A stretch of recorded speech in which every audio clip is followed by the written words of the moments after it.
en los acuíferos.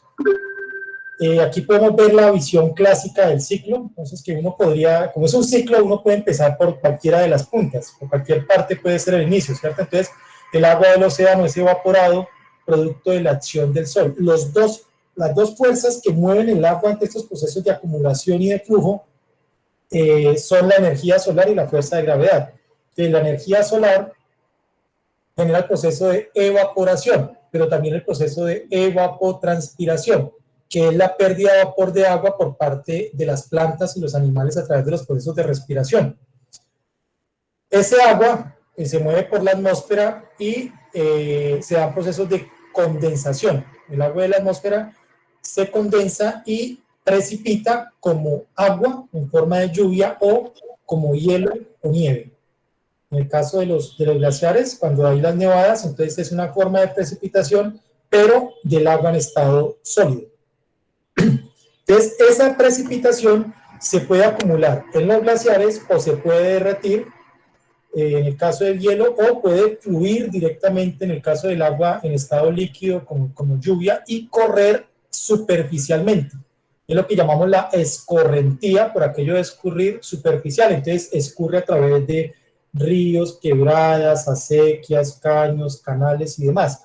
Parte de ese agua penetra dentro del suelo y luego vuelve y sale. Eso es lo que llama la escorrentía subsuperficial. Agua que corre por debajo del suelo, no penetra mucho y luego llega y sale. Pero hay otra agua que a través de los poros del suelo, de las partículas que constituyen el suelo, penetran más profundamente, ya pasa un fenómeno de infiltración a un fenómeno de percolación, y entonces esas aguas se acumulan en bolsas subterráneas, que son los acuíferos. Del acuífero puede brotar como flujo base que alimenta las fuentes hídricas. Entonces nosotros no solemos ver ese flujo base, pero es el que hace que nuestros ríos, nuestras quebradas tengan flujo permanente de agua. Uno diría, bueno, ¿por qué el Conveima todo el tiempo tiene agua? Alguno podría decir, no, es el derretimiento permanente del glacial por la cara sur del Nevado del Tolima.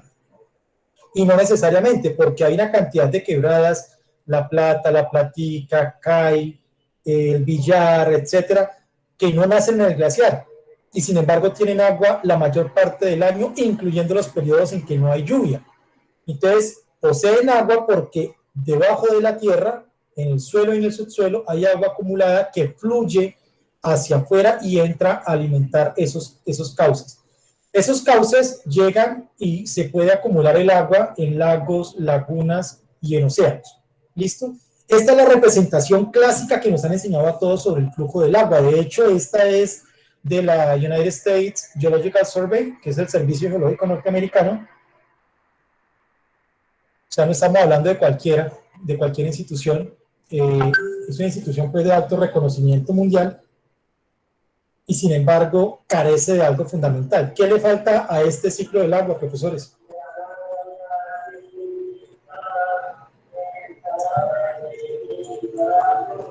Bueno, están silenciosos. Seguro saben la respuesta, pero entonces yo la voy a condensar para abreviar.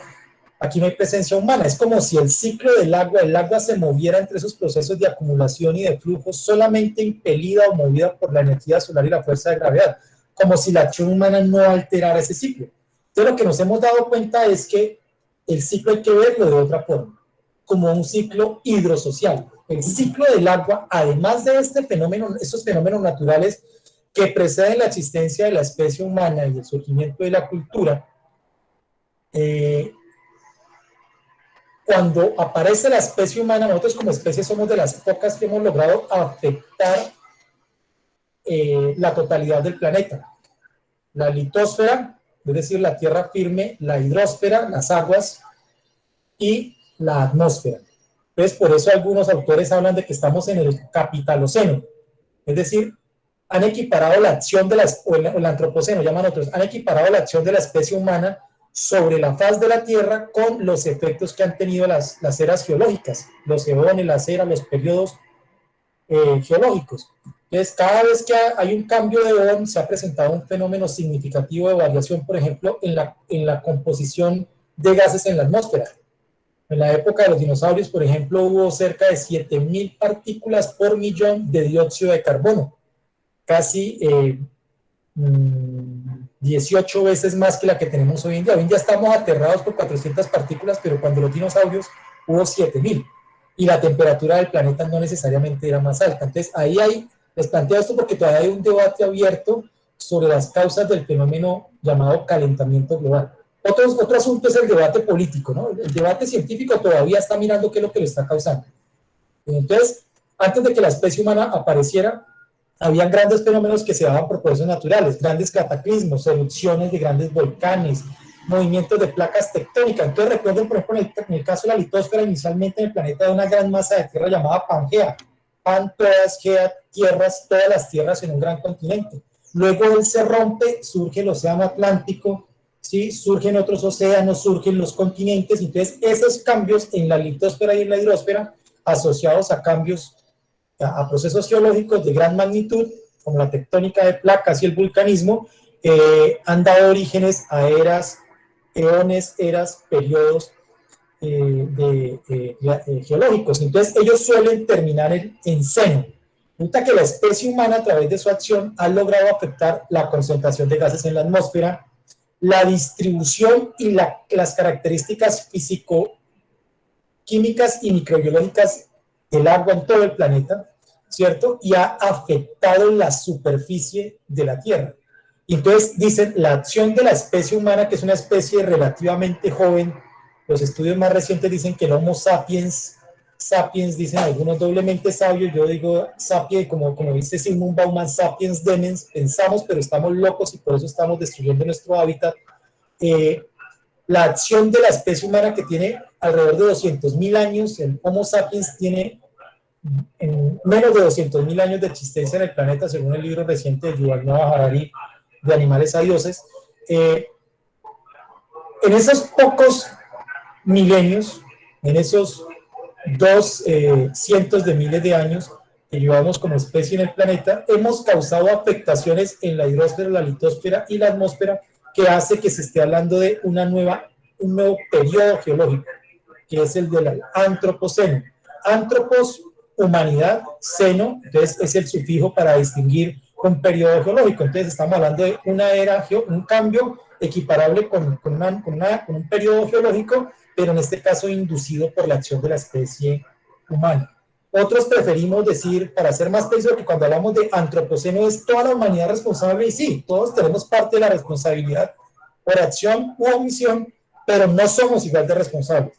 Los principales responsables de esas alteraciones en la hidrosfera, la litosfera y la atmósfera son los países económicamente más desarrollados, cuyo modelo de desarrollo es de alto impacto por la extracción intensiva de agua, materias primas y energía, fuentes energéticas, y el vertimiento de residuos a ritmos que superan la capacidad de autorrecuperación y de autodepuración y de autorreproducción de la biosfera. ¿Sí? Entonces, eso es absolutamente clave de entender. Entonces, en este contexto tenemos que repensarnos el ciclo hidrológico.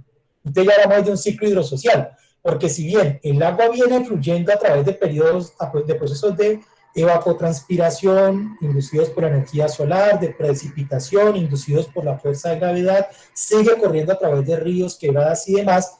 Esos ríos, esas quebradas, son alteradas por canales de riego. Esos procesos de acumulación son alterados a través de diques, por ejemplo, grandes represas, grandes reservorios artificiales, ¿sí? Que cambian la distribución espacial y temporal del agua. Nosotros hemos sido capaces de convertir grandes valles fértiles en desiertos. El cambio, por ejemplo, cuando ustedes van a Villa de Leyva y ven que eso es un bosque seco, bueno, incluso es subxerotítico, fue producido por la acción humana.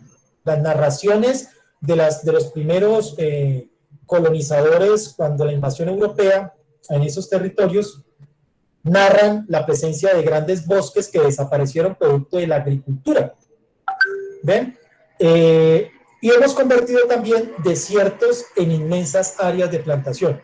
Lo que pasa, por ejemplo, con los valles fértiles del río Nilo, lo que viene haciendo Israel, lo que vienen haciendo otros países en el mundo, de grandes obras de infraestructura para irrigar zonas desérticas, lo que hace Estados Unidos, por ejemplo, en la zona de Nevada, las aguas del río Colorado en las zonas del estado de California, con las aguas también del río Colorado, que han convertido zonas desérticas en amplias zonas productoras de alimentos, o en países en donde, o en zonas en donde convierten zonas desérticas en campos de golf, desperdiciando enormes cantidades de agua. Pero además de esas alteraciones en los procesos de acumulación y de flujo del agua, hemos causado alteraciones en la temperatura, en la composición química de las fuentes hídricas y en la presencia de microorganismos patógenos en las aguas, producto del vertimiento de aguas residuales de uso urbano, de uso minero, de uso agrícola, de uso pecuario, etcétera, etcétera, etcétera. Entonces, ese ciclo en el que veíamos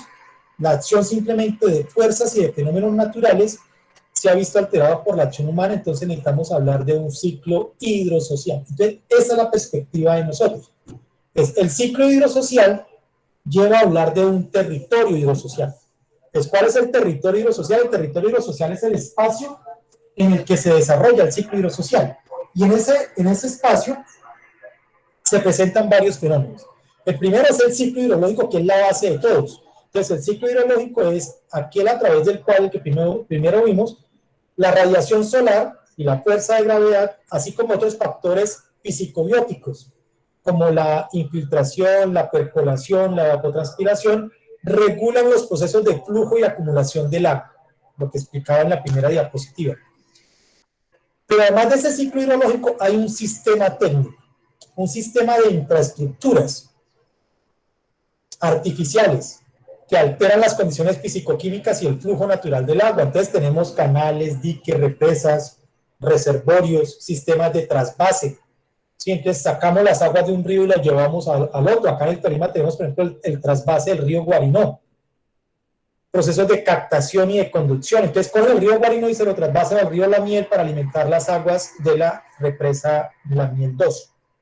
Procesos de conducción, plantas de tratamiento, procesos de vertimiento de aguas residuales, sistemas de riego, extracción de aguas subterráneas, etcétera, etcétera, etcétera. Entonces, toda una cantidad de sistemas técnicos que llamamos acueductos, alcantarillados, sistemas de riego, represas, etcétera, etcétera. Ese sistema técnico obedece a un sistema político, es decir, a una red de relaciones de poder.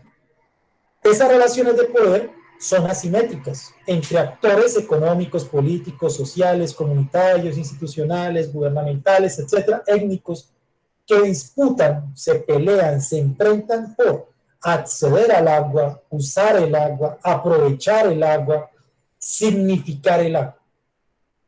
Y ahorita vamos a ver ese cuento de los significados del agua, que para mí es el punto absolutamente crucial en el que se origina la mayor parte de los conflictos por el agua, en los diferentes significados que damos al agua.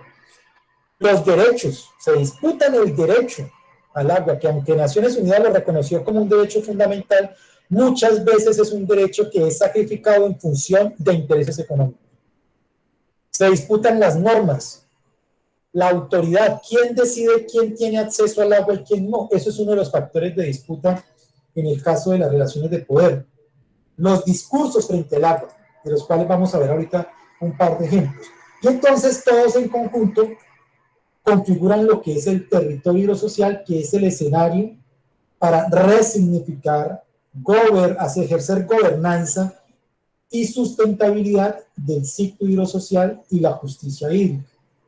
Entonces, el escenario para podernos pensar el agua, sentipensar el agua, de tal manera que se construya sustentabilidad, es decir, que el agua se haga realmente un bien renovable. Nos enseñaron ejemplos, decían ejemplos de recursos renovables. Yo no utilizo el término recurso, pero así nos lo enseñaron, ¿cierto? Eso de recurso tiene un sesgo económico que es una de las causas de la conflictividad.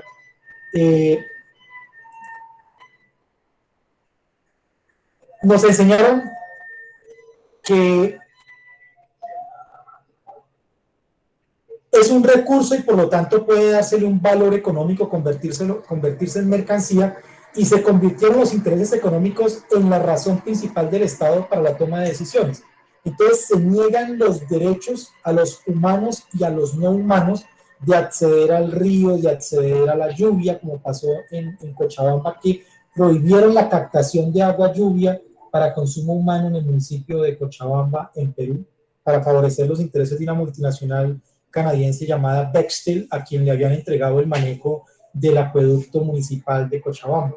Imagínense, prohibir el acceso al agua. Entonces, son condiciones de injusticia ambiental, hídrica.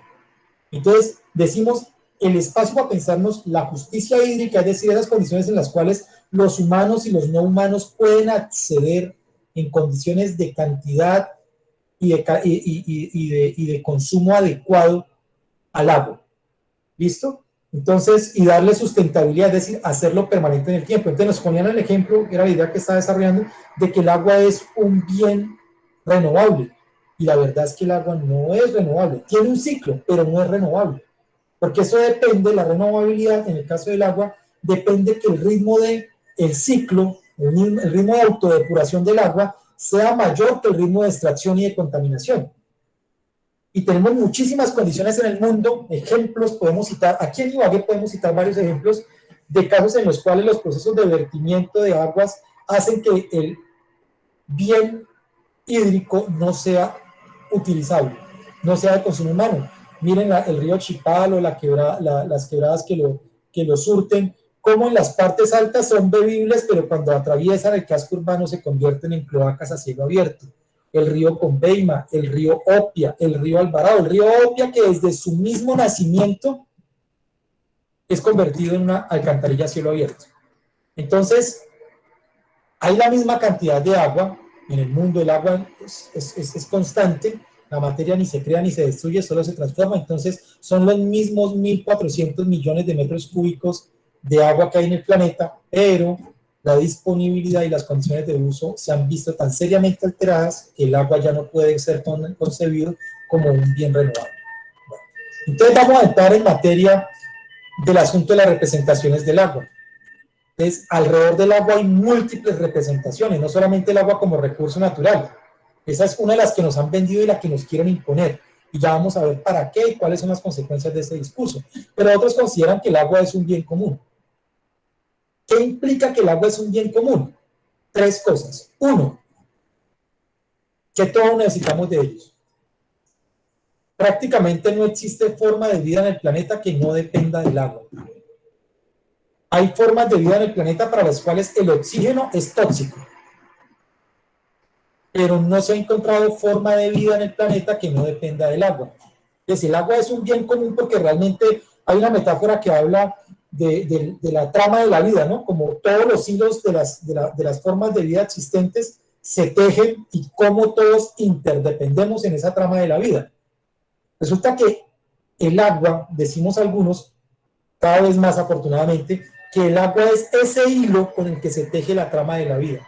El agua es uno de esos hilos a través de los cuales las diferentes formas de vida existentes en el planeta nos entrelazamos, nos hermanamos. ¿Listo? ¿Qué otra cosa implica decir que es un bien común? Como todos dependemos de él, no es posible el uso monopólico. Es indeseable. Es decir, no se puede permitir que un solo actor se apodere de todo el agua porque eso amenaza la existencia de todos los demás actores humanos y no humanos que existan en el territorio. Si alguien se apropia de la totalidad del agua, entonces los demás vemos amenazada nuestra existencia porque todos dependemos del agua. Y un tercer aspecto del agua como bien común tiene que ver con el hecho de que tiene formas de administración, de gobernanza, de manejo, de gestión, en donde no participan ni el mercado ni el Estado. Hasta ahora nos han enseñado que hay dos formas de administrar las cosas. O las administra el Estado, las empresas estatales, o las administran las empresas privadas con fines mercantiles. El mercado, las leyes del mercado, la mano invisible de la que hablaba Adam Smith gobierna allí. Pero resulta que en el caso del agua y otros bienes comunes como el conocimiento, por ejemplo, existen otras formas de administración. En nuestro territorio, aquí en Ibagué, tenemos 33 acueductos comunitarios. Acueductos que no dependen ni del Estado, es más, no reciben apoyo del Estado, ni dependen de reglas mercantiles. La gente llega y se organiza, construye unas reglas del juego, construye una infraestructura para regular su acceso al agua. Entonces se paga mensual o bimensualmente una cuota, se elige una junta directiva, hay unas reglas del juego que se construyen al margen de mecanismos del Estado o de mecanismos empresariales, porque no es con fines de generar ganancias, sino de facilitar el acceso comunitario al agua. Entonces, como bien común existe una tercera alternativa. Ese planteamiento fue el que permitió que Elinor Ostrom se ganara el Premio Nobel de Economía en el año 1997, si no me falla la memoria. El libro se llama La tragedia, perdón, sobre los bienes comunes. Pero el agua también es matriz de la cultura, fuente y soporte y articulador de la vida. No existe narrativa cosmogónica, relato fundacional en las culturas que hemos revisado, Oriente, Occidente, las culturas del continente de Oceanía, en el cual en todos los continentes, en América Latina, Norteamérica, en todos lados que hemos revisado, cerca de 17 libros completos sobre mitología, hemos encontrado que en todas ellas existen relatos creacionistas o relatos fundacionales, incluso la misma ciencia, en la que el agua tiene un carácter principal. Recuerden el caso de la ciencia, la teoría del caldo primigenio de Oparín. El agua jugó un papel clave en el origen de la vida. De hecho, dice la teoría más aceptada que fue en las profundidades de los océanos, cerca de las fuentes de magma, ¿cierto? Esas aguas que mantenían calientes por el surgimiento de magma, en donde se da el origen de ese caldo primordial que da origen a las primeras formas de vida que luego se multiplicaron por el planeta. Ha sido tan crucial ese asunto que, por ejemplo, les voy a mencionar 2 o 3 narrativas que nos han llamado la atención. El imperio egipcio, que se desarrolla en un desierto, los imperios que hubo en Etiopía, los nubios, que son anteriores al imperio egipcio, se construyeron a partir de la fertilidad que facilitaban en los valles inundables del río Nilo, el Nilo Blanco y el Nilo Azul. Es tan primordial para ellos que el dios más importante no es Ra, no es el dios Sol. El dios más importante para los egipcios es Hapi. Hapi lo representan como una figura andrógina, es decir, parece un hombre, pero también tiene rasgos de mujer, que tiene senos, tiene 2 jarros, uno que vierte y son las crecidas del Nilo Blanco, el Nilo del Sur, otra que vierte y son las crecidas del Nilo Azul, el Nilo del Norte, ¿sí? Tiene un sombrero en el cual hay flores de loto y flores de papiro, dependiendo de si son las partes altas del río o si son las partes de la desembocadura. Entonces, en la parte de la desembocadura, cerca del Istmo de Suez, pues hay presencia grande de flores de papiro, mientras que en las partes altas son las flores de loto las que abundan. Pues ese gran imperio que tuvo grandes desarrollos en la matemática, en la física, la medicina, la astronomía, en el embalsamamiento de cadáveres, en la arquitectura. Hoy en día todavía no entendemos cómo construyeron esas infraestructuras enormes de pirámides, de grandes ciudades, de grandes esfinges, etcétera, etcétera. No entendemos, entonces no hemos inventado nuestros nuevos dioses son los extraterrestres, entonces hemos inventado la existencia de extraterrestres para explicar la existencia de esos fenómenos. Pero resulta que una sociedad se puede dedicar a hacer ese tipo de monumentos funerarios, ese tipo de infraestructuras a gran escala, cultivar la ciencia y las artes cuando tiene excedentes económicos. Y la forma de generar esos excedentes económicos fue gracias a las crecidas del río Nilo. Entonces ellos reconocieron la importancia de ese río y le dieron un carácter sagrado. Entonces el río Nilo lo asociaban con su dios principal, que era Hapi. Aquí en América, en Sudamérica concretamente, los incas. Entonces Manco Cápac y Mama Ocllo, hijos del dios Inti, salen del lago Titicaca y son los que encuentran esos seres humanos primitivos y les enseñan artes, ciencia, política, pesca, actividades económicas, etcétera, etcétera, que dan las bases para el surgimiento del gran imperio inca. ¿Sí? ¿Salieron de dónde? Del lago Titicaca. Aquí en Colombia, las representaciones alrededor, por ejemplo, de Bochica y Bachué, que salieron de la laguna de Iguaque, y que Bochica y Bachué hicieron lo mismo que hicieron Manco Cápac y Mama Ocllo, y permitieron que surgiera la gran cultura muisca a partir de esa apropiación de los saberes y de los conocimientos que les transmitieron Bochica y Bachué.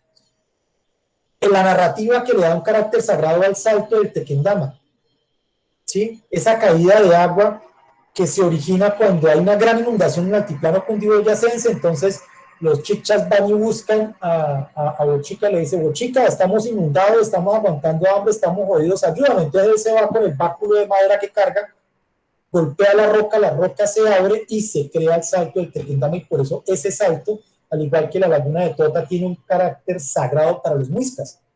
Entonces, pasamos de esa significación de matriz de la cultura, fuente y soporte articulador de la vida, que además es de distribución espacial y temporal irregular. El agua, así como hay zonas lluviosas, zonas secas, hay zonas húmedas, hay zonas secas, hay zonas lluviosas, hay zonas secas. Aquí en Colombia no tenemos invierno y verano, eso es un carreto que nos vendieron de una transposición del discurso geográfico europeo y norteamericano. Como ellos tienen estaciones, hablan de invierno, verano, primavera y otoño. Resulta que nosotros no tenemos estaciones, nosotros tenemos temporada lluviosa y temporada seca, porque conceptualmente el invierno corresponde a las épocas del año en el cual el periodo de temperatura son más bajos, el promedio de temperatura es más bajo, y el verano corresponde a las temporadas del año, al periodo del año en el cual los promedios de temperatura son los más altos. Entonces, en estricto sentido, si aplicamos el concepto de invierno y verano, el invierno sería la noche y el día sería el verano, que son las épocas del año en el cual tenemos los periodos de temperatura más altos y más bajos. Entonces, nosotros tenemos una temporada lluviosa y temporadas secas. Hay que empezar a descolonizar ese lenguaje de esa geografía que nos impusieron europeos y norteamericanos, y construimos otras categorías para ver eso. Entonces, el agua no es, aunque hablan del planeta azul y que 70% de la superficie es agua, pues ese agua no se distribuye de manera homogénea. Es irregular en su distribución. Para otros es un recurso natural, fuente de poder, factor de disputa y factor de cooperación. Entonces, ese elemento sagrado lo convertimos en un recurso natural. Le pusimos precio, pero también lo convertimos en una de las fuentes principales a través de las cuales desechamos nuestras heces, nuestras excreciones. Así como hicimos con la atmósfera y con el subsuelo y el suelo, a través de el subsuelo y el suelo a través de lo que llaman rellenos sanitarios. Que Ibagué no tiene relleno sanitario, tiene un enterradero de basura, que es una cosa muy diferente, ¿cierto? La liberación a la atmósfera de los gases contaminantes que realizamos generamos en todas las actividades que adelantamos insustentablemente. Y el agua, si se murió el perro, se lo tiramos, se dañó el colchón, vamos y se lo tiramos al río. Entonces, de ese carácter sagrado que implicaba una relación de cuidado, pasamos a un carácter de recurso natural, pago por el derecho a contaminar el agua, que es una de las cosas más perversas que nos hemos inventado. Entonces, a una empresa, a cambio de dinero, le damos el derecho a contaminar el agua. Y entonces, socialmente, tenemos que asumir las implicaciones de esa contaminación. Y como el agua cada vez está más escasa, porque hay agua, pero está contaminada o es de difícil acceso, cada vez toca ir más lejos, más profundo, para poder obtener agua en condiciones de cantidad y de condiciones de consumo adecuadas. Entonces se ha vuelto un factor de poder. Quien controla el agua tiene poder. Y en un factor de disputa. Muchos de los principales conflictos en el mundo tienen raíces en la disputa por el agua, pero también hay ejemplos de cooperación. Entre Israel, Palestina y Jordania, alrededor de los ríos Éufrates y Tigris, han construido condiciones de cooperación. A pesar de esa guerra horrorosa de dominación que tiene Israel sobre Palestina, ¿sí? Se han parado de todas las mesas de conversaciones, menos de una mesa de concertación que tienen para hablar acerca del acceso al agua. Entonces también es un factor de cooperación. Es un asunto de seguridad económica, política y militar. Los estados desarrollan cada vez más estrategias para el control de grandes fuentes hídricas. Ustedes pueden buscar una de las noticias de actualidad, tiene que ver con un posible conflicto bélico entre Egipto y Etiopía, porque Etiopía, aprovechando la primavera árabe, Egipto tuvo una implosión, cayó el gobierno de 40 años, una dictadura, ¿cierto? Hubo un levantamiento social, entonces hubo una crisis interna que hizo que ellos descuidaran sus intereses geopolíticos y entonces Etiopía aprovechó para construir una gran represa sobre el río Nilo. Y cuando Egipto reaccionó, ya la represa está construida en 2/3 partes. Entonces dicen, hombre, con eso que hizo Etiopía nos afecta nuestro acceso al agua porque ellos pueden quitarnos la posibilidad de que el río nos llegue y nosotros dependemos de ese río. Entonces es una fuente de poder, es un asunto de seguridad económica, política y militar, pero también es un derecho y requerimiento fundamental de los ecosistemas y de los humanos. Entonces, miren que el agua no tiene un único significado. Aquí ni siquiera mencioné esa representación del agua como un elemento químico, perdón, como una molécula compuesta por tres átomos, 2 de oxígeno, 1 de hidrógeno, que a condiciones de temperatura ambiente y pura es inolora, incolora, insabora y está en estado líquido, ¿cierto? Que es uno de los pocos sólidos que en su condición de sólido, uno de los pocos fluidos que en condición de sólido tiene mayor volumen que en condiciones líquidas. Y eso es una característica que es de una importancia enorme, porque si el agua no fuera así, el agua se congelaría de abajo hacia arriba y entonces cuando viene el congelamiento de los ríos en los países que tienen estaciones, los peces quedarían por fuera. Y no, el agua se congela de arriba hacia abajo. Y es precisamente por esa característica, la característica del calor latente. Entonces, que el ángulo de 145 grados y pedacito que forman los dos átomos de hidrógeno con el átomo de oxígeno hace que tenga esas características de cohesión y de adhesión, ¿sí? Que lo convierten además en fluido, en solvente universal. Es de los pocos solventes que cuando entra en reacción con en interacción con un soluto no lo altera. Ustedes le echan azúcar o sal al agua y ni el azúcar ni la molécula de sal se ve alterada, sino que hay una interacción allí, una coexistencia bonita que puede ser un buen ejemplo de democracia desde la ciencia natural para los muchachos, ¿sí? Entonces, otro asunto crucial ahí con respecto a los significados del agua. Bueno, voy a saltar esta parte para ir a lo que les quiero representar.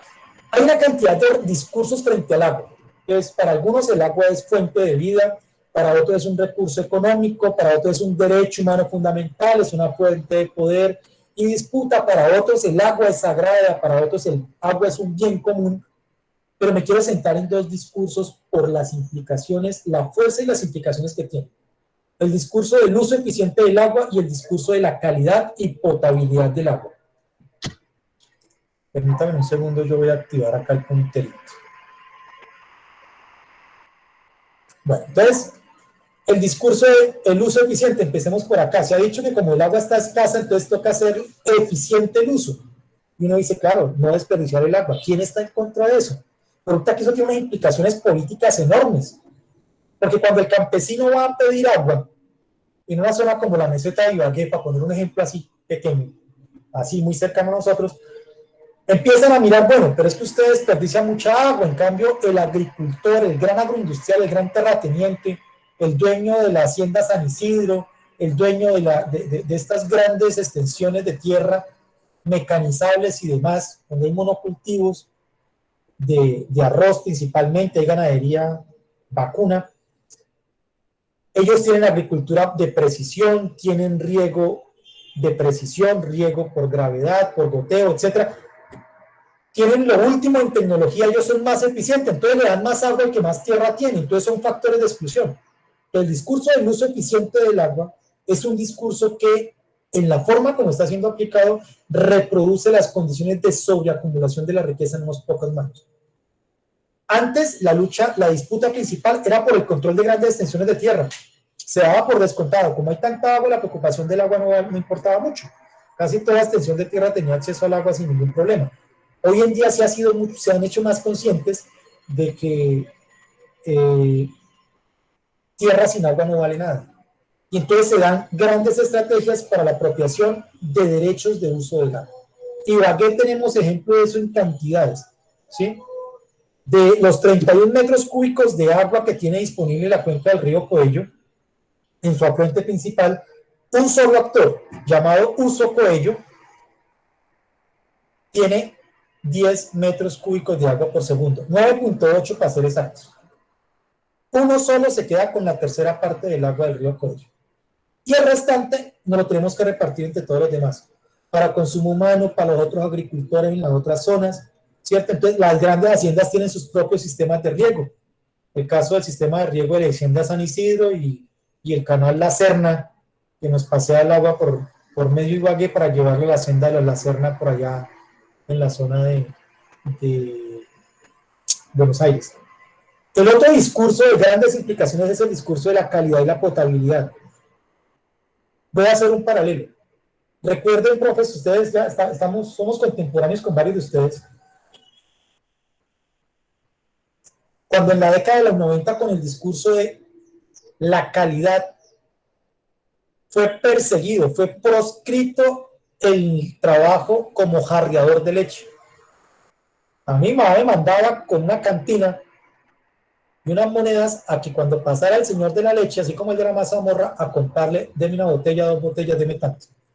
Y entonces desarrollan toda una campaña de marketing diciendo es que el de la leche le echa agua, le echa formol, le echa talco, le echa harina, nos vende leche de mala calidad, no la maneja con asepsia. Entonces la solución ¿cuál fue? Proscribir, volver ilegal esa labor, ¿cierto? Y promover la creación de grandes emporios o el ingreso de grandes emporios pasteurizadores de leche. Con el tiempo, ¿qué pasó? Se formaron carteles de la leche, se descubrió que ellos artificialmente manipulan, se ponen de acuerdo entre las grandes empresas, Colanta, Alpina, Palmalat, etcétera, se ponen de acuerdo para fijar precios, ¿cierto? Pero también entran en prácticas como las que les criticaban al lechero. Importan leches vencidas del Uruguay, aquí las entran, les cambian la fecha de vencimiento o las restituyen echándoles agua. Compran sueros y los hacen pasar como agua. Por eso hoy en día muchos productos que ustedes consumen ya no son bebida, dice bebida láctea. Y en la composición no dice que tenga leche, sino suero de leche. Porque antes nos engañaban vendiéndonos eso. Entonces, a nombre del discurso de la calidad, lo que hicieron fue perseguir a los pequeños distribuidores de leche. El departamento del Huila es uno de los pocos que en esta parte del país conserva esa actividad. Aquí en Ibagué prácticamente desaparecieron. Conozco a un señor jarreador de leche, no conozco más, que es por ahí de los barrios del sur, no conozco a nadie más que se viva de esa actividad, ¿cierto? Y entonces ahora con ese discurso de la calidad y la potabilidad del agua, hay un proceso de persecución a los acueductos comunitarios en el municipio de Ibagué y en prácticamente todo el país. Entonces aquí se aprobó el Plan Ibagué 2019, que basado en el discurso de un indicador que es el IRCA, el índice de riesgo asociado a la calidad del agua, nos han dicho que uno de los 33 acueductos comunitarios del municipio de Ibagué entregan agua de mala calidad, agua insalubre a las comunidades, y entonces que tienen que ser intervenidas por el IVAL. Nosotros le hemos dicho en las discusiones a los que nos han invitado, porque ya se dan cuenta que como sabemos un poquito más no les interesa invitarnos, le hemos dicho, muestren los perfiles epidemiológicos que asocian el consumo de agua a los problemas de morbilidad y mortalidad en las zonas que son abastecidas por los acueductos comunitarios. Ese es un discurso que no tiene soporte científico. ¿Dónde están los datos epidemiológicos que respaldan ese asunto? La gente piensa que porque viene que el agua, si no le echan cloro, no es agua potable. Mucho de las aguas de los acueductos comunitarios, como en el caso, por ejemplo, del barrio, el acueducto comunitario de arriba de los tanques de la Pola, por ahí pasa el canal, La Coqueta. Gracias, profe. La Coqueta tiene un acueducto comunitario que capta aguas que emanan de una antigua mina. Y entonces la roca se encarga de filtrar el agua y no hay gran presencia de actividad humana ni animal por allí como para contaminar el agua. Entonces ellos no necesitan, y de hecho los estudios microbiológicos no necesitan tratamiento. Pero las cuentan dentro de esas que es necesario intervenir. ¿Qué es lo que oculta este discurso? Es el discurso neoliberal. Es el discurso de decir, los acueductos comunitarios no nos sirven, debe de ser abastecido Ibagué por los acueductos comunitarios. Mira el caso de los acueductos del sur. Les dijeron, como vamos a tener acueducto alterno, ya ustedes no necesitan acueducto comunitario. Aquí los más grandes son Acuambalá, Acuamiramar, Acuaboquerón, los de la Gaviota, y cada uno de ellos en Ibagué, por cada 100 habitantes, alrededor de 20 se abastecen de agua, en el casco urbano, de agua de acueductos comunitarios. Y en la zona rural hay como 120 y pico acueductos veredales, ¿sí? Entonces, el discurso lo que apunta es que el IVAL nos concentre, la empresa ibaguereña de acueducto alcantarillado, y luego viene la privatización del IVAL, porque vender el IVAL en ese momento no es un negocio tan bueno cuando tiene 30 y pico con competidores, es mejor negocio que tenga el monopolio del agua. La empresa de acueducto más recientemente privatizada en Colombia, lo hicieron hace 2 años, fue la de, en ciudades capitales, la de Montería, un negocio de 12 millones de dólares. Entonces no estamos hablando de poquita plata, estamos hablando de muchísimo dinero. Entonces lo que nosotros avisoramos aquí es, a partir del discurso de calidad y potabilidad, hay un proceso de señalamiento y persecución a los acueductos comunitarios para luego concentrarlos en el IVAL y privatizar el IVAL. Esto de privatizar el IVAL, eso no es una idea de nosotros, eso no es que estemos paranoicos, eso lo han planteado desde hace muchísimos años para la ciudad de Ibagué. Y lo paradójico es que hay ciudades como París que tenían acueductos municipales que los privatizaron y que luego se dieron cuenta que eso fue peor la cura que la enfermedad, porque las empresas privadas, 1, no amplían redes, 2, no actualizan redes, y 3, disparan tarifas cuando tienen el monopolio, porque a ellos no les interesa maximizar la utilidad social, como pasa con las empresas municipales cuando son estatizadas o municipalizadas, como quieran, sino que les interesa maximizar la utilidad económica. Entonces, el agua, por el carácter estratégico, el carácter de bien común que tiene, son aguas que vemos, es indeseable que se llegue al manejo monopólico y con fines mercantiles.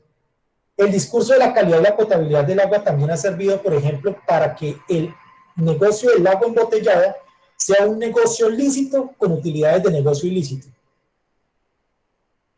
En las mejores condiciones de agua embotellada en Colombia, han encontrado los estudios que se han hecho, físico-químicos y microbiológicos, que el agua embotellada de mejor calidad, en el mejor de los casos, igual a la calidad del agua de la llave, de municipios de ciudades capitales en los que hay empresas de servicios públicos.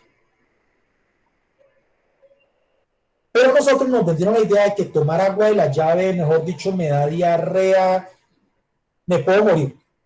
Entonces, a través de estrategias de marketing, nos generaron un miedo a consumir agua de la llave, y entonces pagamos la botella de 500.000 litros hasta en 2.500, 3.000 pesos en las carreteras, ¿cierto? Un metro cúbico de agua la pagan en Ibagué en promedio 567 pesos en estrato 3. La pasan por sistemas de filtros, vamos a decir, invirtiendo un poquito de dinero, 10 millones de pesos, montan un sistema de, primero por gravas y arena, luego por carbono activado y por membranas de ósmosis inversa, ¿sí? Filtros de membranas zeolíticas. Y entonces entregan un agua disque potable y la envasan. Entonces, si ustedes suman lo que pagan por el metro cúbico, la mano de obra, los servicios públicos, el transporte, los temas administrativos y demás, a cómo les sale el litro de agua y lo venden, el más barato que uno encuentra en el mercado vale 750 pesos, el agua de Mercacentro, el litro embotellado.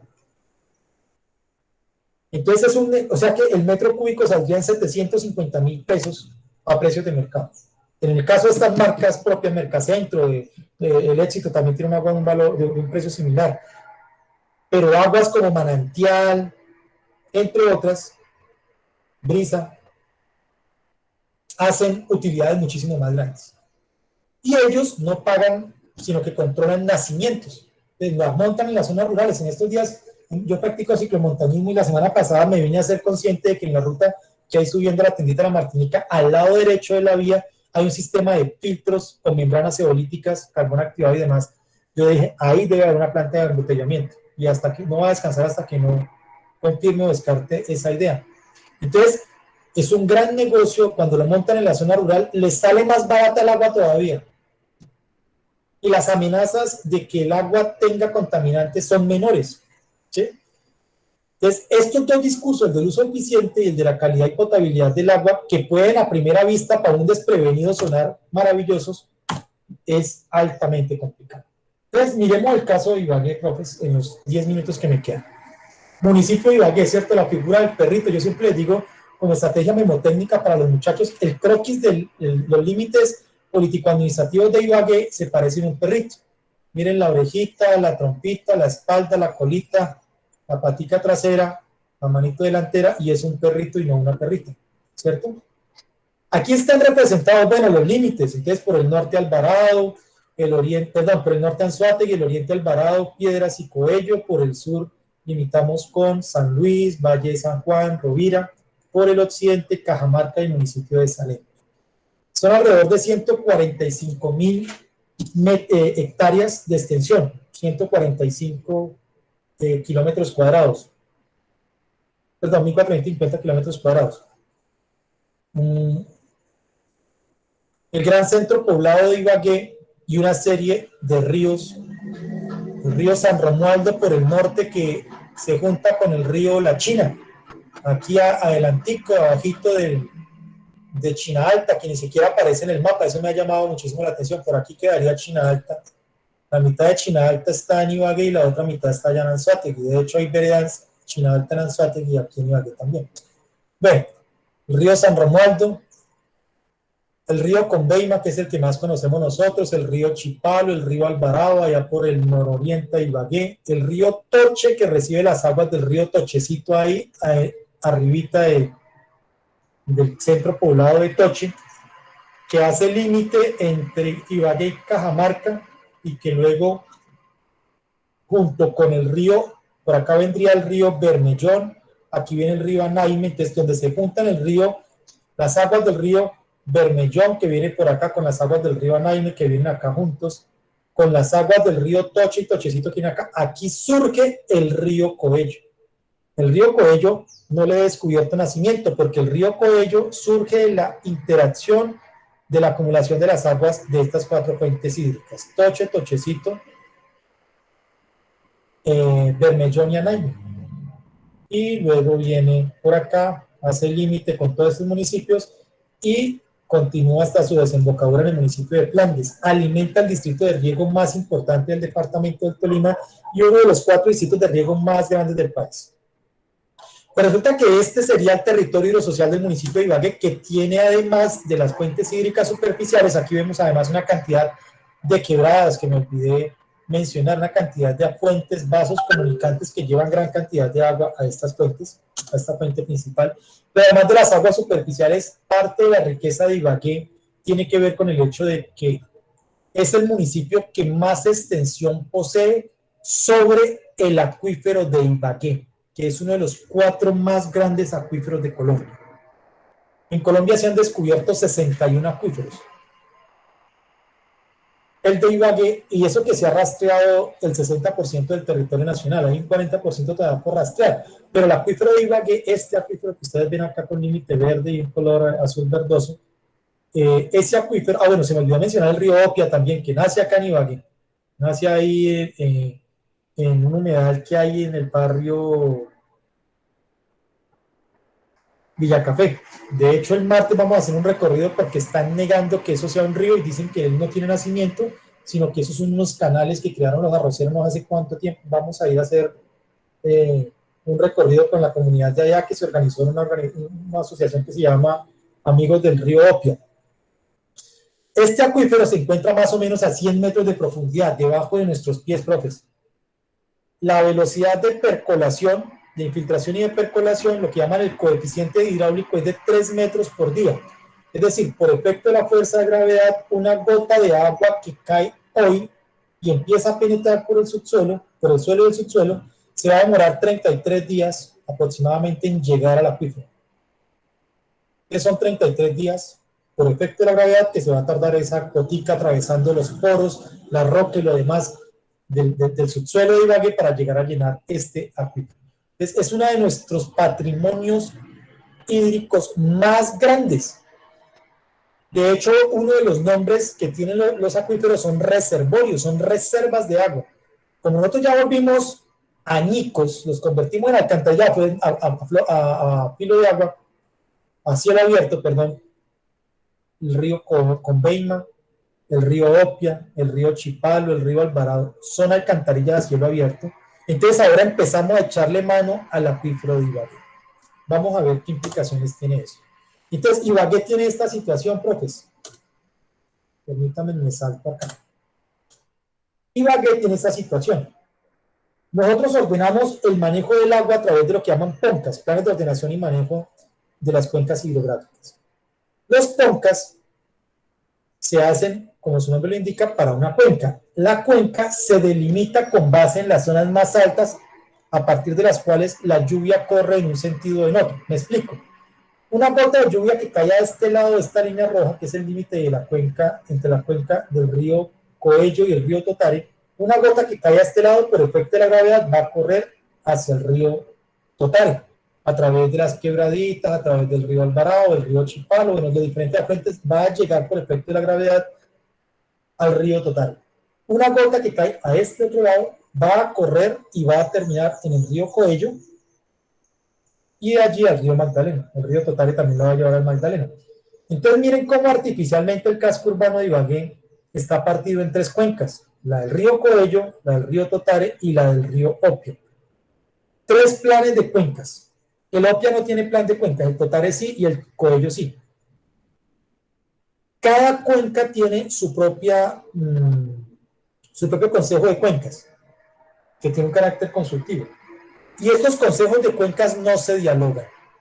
Estos planes de cuencas no dialogan. Entonces, ha sido fragmentado de manera artificial un territorio hidrosocial. Porque Ibagué, por ejemplo, toma agua del río Coello, de la cuenca del río Coello, por aquí en la bocatoma de Tres Esquinas, toma la mayor parte del agua para el casco urbano de Ibagué, por aquí de la bocatoma de Cay, toma la otra parte, pero además de eso toma agua para los acueductos comunitarios del municipio. Miren, toda esta cantidad de puntos rosados son puntos de captación de aguas para los acueductos comunitarios. De los acueductos del sur, occidente del municipio, captan de la cuenca del río Coello,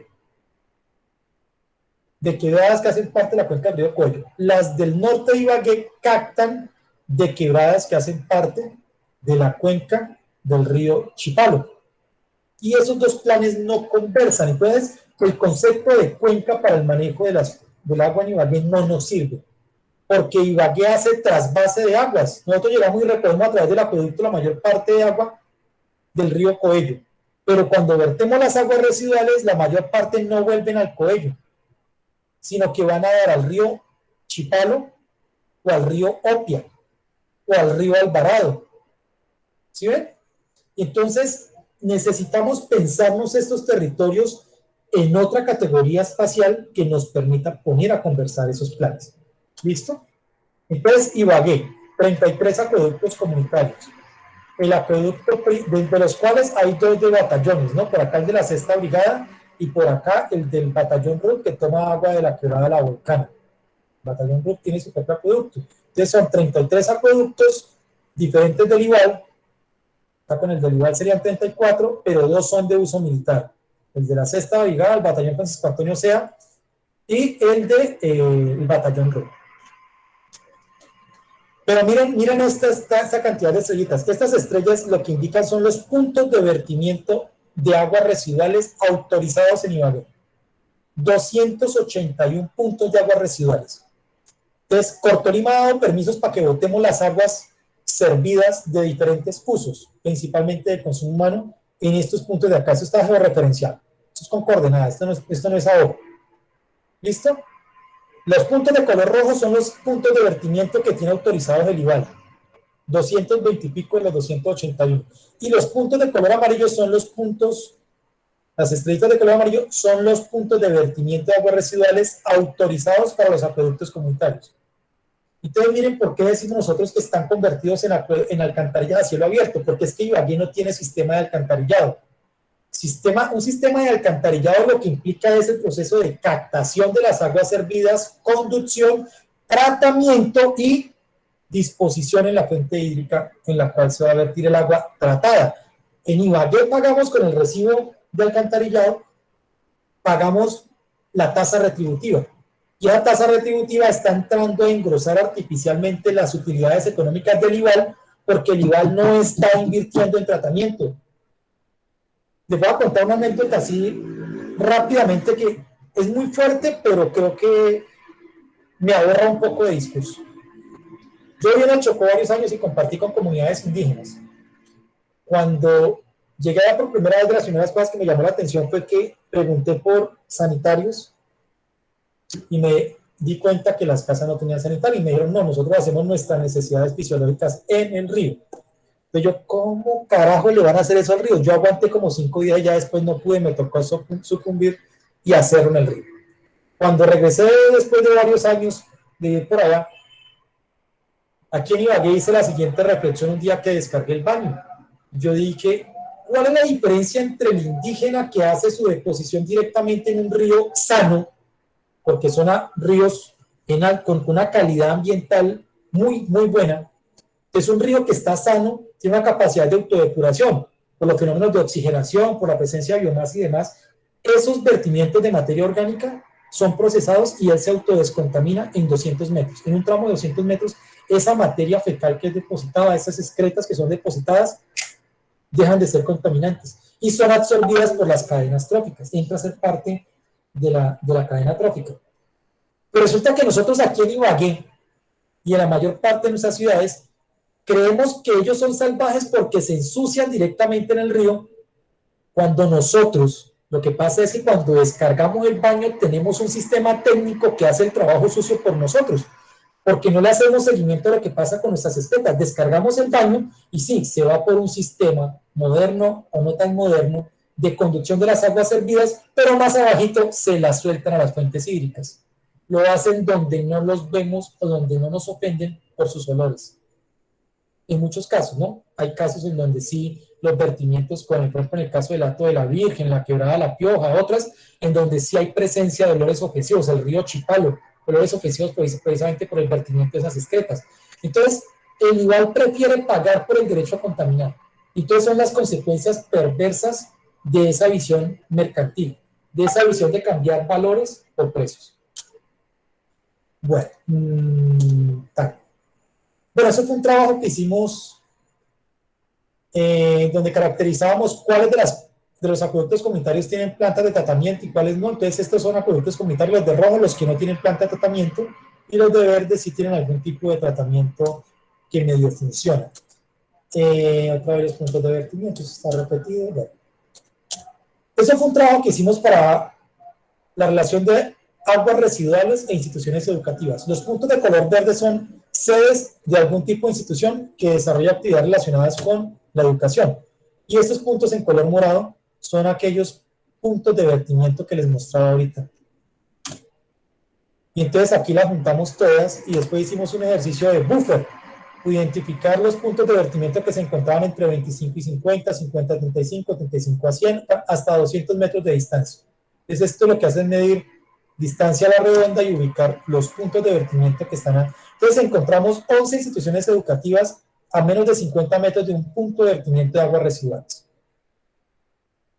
7 instituciones a menos de 100 y algunas instituciones a menos de 150 metros.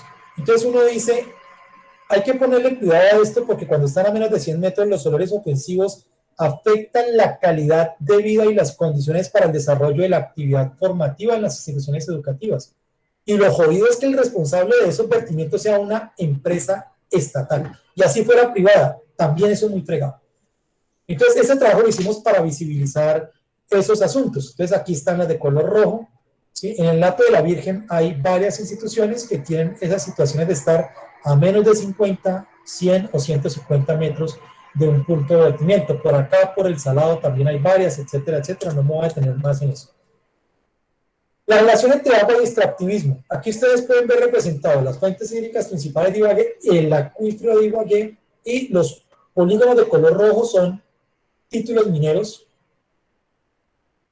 y los polígonos de color moradito y punteadito son solicitudes mineras.